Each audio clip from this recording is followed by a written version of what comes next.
Put your hands together, make some noise, bring all the energy for Mr. Mike Yarnell.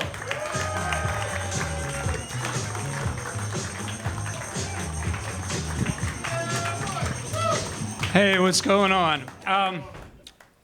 You know, when you follow Bobby, it's like going into a city after an earthquake. If we can all be quiet and see if anybody's tapping on some concrete like they're stuck underneath it. If you think your life's tough, man, just imagine being his neighbor. But I just recently turned 62. Yes, and my wife got me this jacket for my birthday, and I was like, wow, that's cool. You're making me look hip and young, and then I realized she just bought me a Silver Alert. Like, if you see me, like, in a different city, just send me where my shirt says. Yeah, I'm not, getting old just sucks. I mean, I'm not aging gracefully. I don't know if you saw, like, William Shatner a couple years ago, he went to space at 90. And yeah, and I have, like, a garbage can at the end of my driveway, and I'm like, damn, I'm gonna have to pay a kid to get that. But I'm old, I'm gonna sit down. Yeah, so I've been married 23 years. Yes. And some time ago, my wife and I decided that we didn't want kids. Yeah. It's interesting. I got to say, it was so much easier telling you guys than it was telling our daughters. They're like, you're supposed to decide that before you have us. I'm like, well, you don't fit our lifestyle. And the only kids we had any experience with was the kids on television, and they're a lot cooler than you are. Anybody with young kids? Yes. Young kids? Can I get serious for just 1 second? My suggestion is when kids are younger, especially daughters, like, be engaged with them. Be part of their life. Be there for them, because when they get older, you're not going to want to.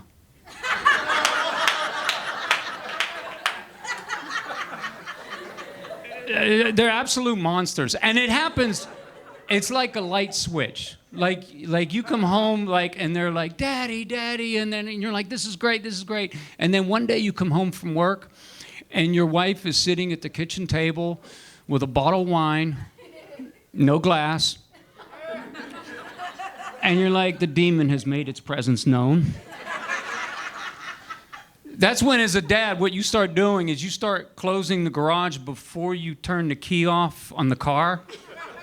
I mean, you don't want to die. You just want to, like, smell it. Like, how bad is death going to be?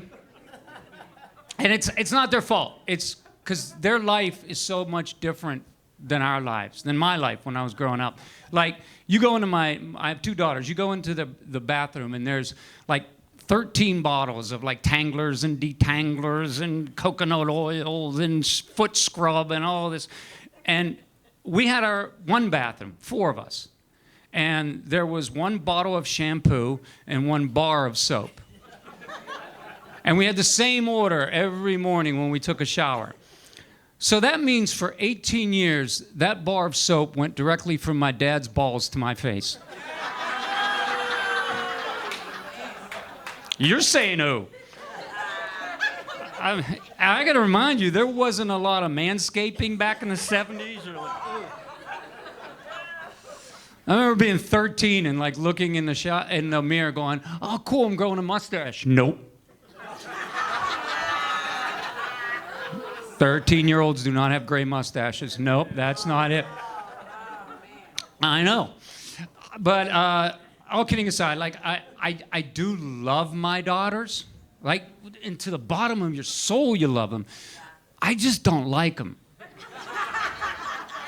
I mean, here's the thing. Like, how could you like something that on Sunday night at 8 o'clock says, I have a science project due tomorrow morning that I've known about for 5 months?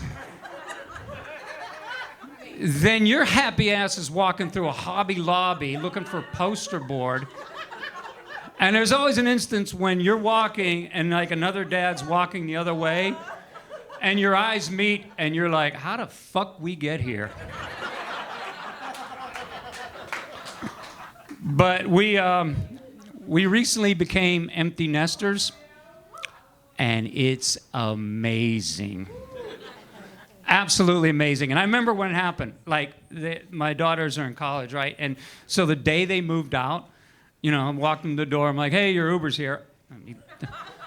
You're going to college, not Afghanistan. They can Uber. And the minute I closed the door, I swear to God, a unicorn ran through the backyard. Butterflies pop up in the kitchen. I didn't know we had butterflies. Butterfly. One of them lands on my shoulder. I'm like, you're a cute little butterfly. And there is sex in every room of the house.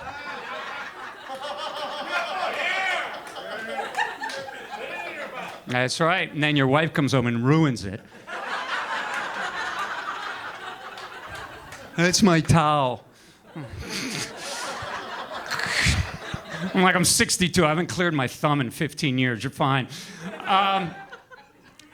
And the jobs that we had, like when the kids were around, you know, like the chores were such a pain.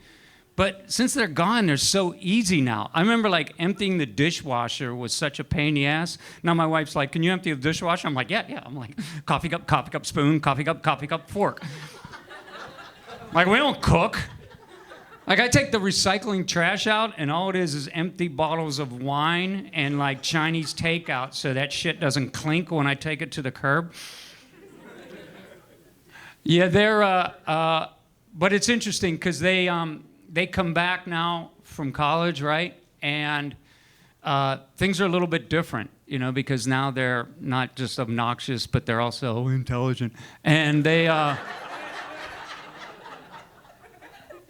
my daughter said to me the other day, my youngest, she's like, you know, have you ever thought of our planet? Like, you're ruining our planet. I mean, not us collectively, just like my wife and I.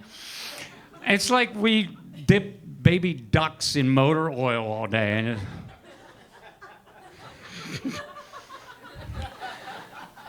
And she said to me, she said, you're the problem. What you're doing, we're going to have to pay for. We're going to have to pay for what you're doing to the world. And I said, good, because so far you haven't paid for shit. I'm Mike Yarnell. Thank you so much. Appreciate you.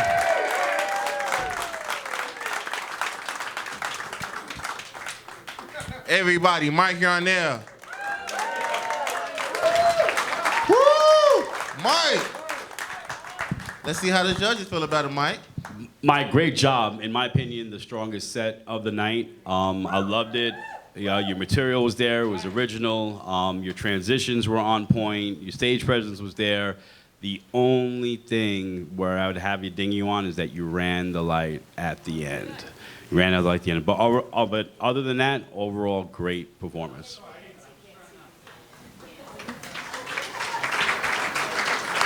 Hi, Mike. First of all, I want to say very, very dope jacket, by the way.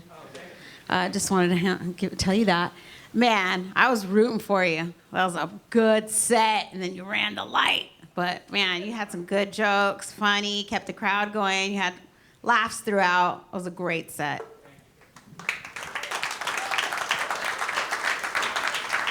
Everything these guys said. I'm just No, you did really good, man. You bring something to the stage, man. You know what I mean? I almost wish you was like my grandpa or some shit. Like I want a grandpa as cool as this dude. Lamar, that ain't out of the question. It might have happened. You can adopt me? Shit. That's what's up, man. I don't got grandparents no more. I will adopt them. He might be your grandpa Lamar because he smelled like weed. I ain't gonna hold you. Oh, shit. Mike. White man got some weed in his pocket. Mike. All right. So, hey, everybody did pretty good. Mike, you did excellent. We're going to tally up these votes and stuff, and then we'll see who's going to get the best set. All right? Thank you so much, Mike. Everybody, once again, Mike Yarnell.